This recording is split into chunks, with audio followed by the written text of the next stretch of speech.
नमस्कार, आप देख रहे हैं रिपब्लिक भारत। मैं हूं आपके साथ Srishti Pandey. R Bharat luminous studio में आपका स्वागत है। मेरे साथ उस बुलेटिन में सहयोगी सुजाता और अनामिका सिंकाली मौजूद। लेकिन शुरुआत इस वक्त की बड़ी खबर के साथ कर रहे हैं। अरविंद केजरीवाल ने जनता के बीच पहुंचकर एक बड़ा बयान दिया है और साफ तौर पर कहा है कि हमें यानी कि आम आदमी पार्टी को कुचलने की कोशिश की गई बीजेपी की ओर से, और साफ कहा कि 4 जून के बाद बीजेपी की सरकार बनने वाली नहीं है और मैं जेल से ही सरकार चलाऊंगा, मैं इस्तीफा नहीं दूंगा। तानाशाही को रोकने के लिए हम हर पल काम करेंगे। और अरविंद केजरीवाल ने यह भी कहा कि उम्मीद नहीं थी कि चुनाव से पहले या बीच में मैं बाहर आ पाऊंगा, लेकिन जिस तरीके की तानाशाही की जा रही है उसे रोकने की कोशिश हम लगातार करते रहेंगे, क्योंकि आम आदमी पार्टी को कुचलने की कोशिश की गई है। केजरीवाल ने बीजेपी पर बड़ा हमला बोला और साफ कहा कि 4 जून के बाद बीजेपी की सरकार नहीं बन रही। बीजेपी की 230 सीटें आने वाली हैं, यह साफ तौर पर केजरीवाल की तरफ से कहा गया है। और तन मन धन से मैं लड़ रहा हूं, तानाशाही को रोकने के लिए हम हर पल काम करते रहेंगे। अरविंद केजरीवाल अंतरिम जमानत पर बाहर आए हैं और बीजेपी पर हमलावर हैं। अगर मैं गलत हूं तो मेरे को बताना। हरियाणा में इनकी सीट कम हो रही है, राजस्थान में कम हो रही है, कर्नाटक में कम हो रही है, दिल्ली में कम हो रही है, बिहार में कम हो रही है, महाराष्ट्र में कम हो रही है, कर्नाटक में कम हो रही है, बंगाल में कम हो रही है, झारखंड में कम हो रही है। बढ़ कहां रही है? यूपी में कम हो रही है। बढ़ कहां रही है? बढ़ एक भी जगह इनकी सीटें नहीं बढ़ रही हैं। मेरा अपना मानना है, और सट्टा बाजार में भी जो चल रहा है, इनकी 220 से 230 के बीच में सीट आ रही है, उससे ज्यादा सीट नहीं आ रही है। मोदी सरकार नहीं बन रही है, केंद्र में इंडिया गठबंधन की सरकार बन रही है। ये से पूछते हैं आपका प्रधानमंत्री कौन होगा? मैं बीजेपी से पूछता हूं आपका प्रधानमंत्री कौन होगा? आप लोग सोच रहे होंगे केजरीवाल क्या बात कर रहा है, मोदी जी होंगे। नहीं, मोदी जी अगले साल 17 सितंबर को 75 साल के हो रहे हैं। अब मोदी जी अगले साल 17 सितंबर को रिटायर होने वाले हैं। तो मैं बीजेपी से पूछना चाहता हूं आपका प्रधानमंत्री का दावेदार कौन है? दोस्तों, अगले साल 17 सितंबर तक अगर इनकी सरकार बनी, तो उस पे भी आऊंगा मैं। अगर इनकी सरकार बनी तो पहले अगले 2 महीने में योगी जी को निपटाएंगे ये, और उसके बाद मोदी जी के सबसे खास अमित शाह को ये प्रधानमंत्री बनाएंगे। तो मैं लोगों को, देश के लोगों को आगाह करना चाहता हूं, मोदी जी अपने लिए वोट नहीं मांग रहे। मोदी जी अमित शाह को प्रधानमंत्री बनाने के लिए वोट मांग रहे हैं। मैं पूछना चाहता हूं मोदी जी से और अमित शाह जी से, ये मोदी की गारंटी पूरी कौन करेगा? क्या अमित शाह मोदी की गारंटी पूरी करेंगे?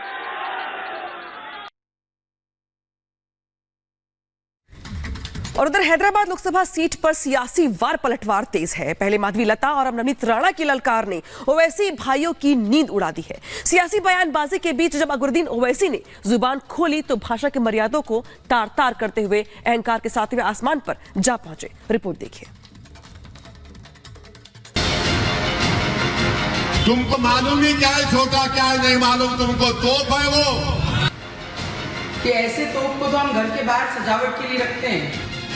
मुर्गी का बच्चा हूं मैं? 15 सेकंड का टेंट बोलो ना, कहां पे आना आता हूं मैं? बहुत जल्द मैं हैदराबाद आती हूँ।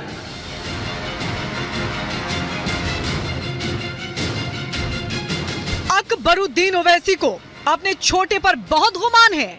छोटे को सालार का बेटा बताया, सियासत का बड़ा खिलाड़ी बताया। इतना ही नहीं, छोटे को तोप बता डाला। लेकिन जब इस तोप ने बदजुबानी के गोले दागे तो अहंकार की हदों को लांघ दिया। जिस सियासत के जरिए नेता फर्श से अर्श तक पहुंचते हैं, उस सियासत को इस छोटी तोप ने अपने आंगन की नर्तकी बता दिया। सियासत अकबर ओवैसी के घर की लौंडी है।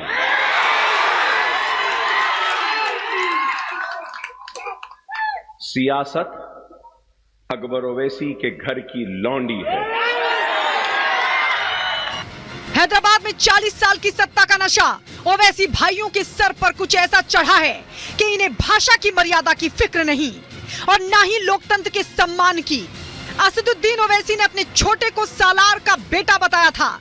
उसी सालार के बेटे की जहरीली जुबान भी सुन लीजिए, जिसे वो अपने अब्बा का दिया गया सबब बता रहे हैं।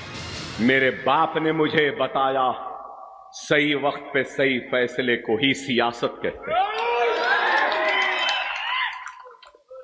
और जिनकी सियासी मौत हो चुकी है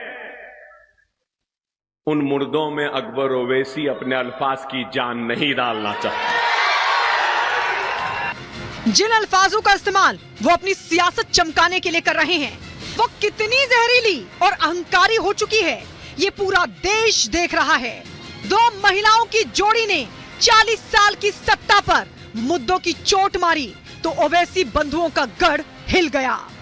हैदराबाद हाथ से जाता दिखा तो सालार का बेटा बदजुबान हो गया। जिस 15 सेकंड की दुहाई आज असदुद्दीन ओवैसी दे रहे हैं, शायद वो भूल गए कि 15 मिनट वाली चुनौती उन्हीं की छोटी तोप ने दी थी।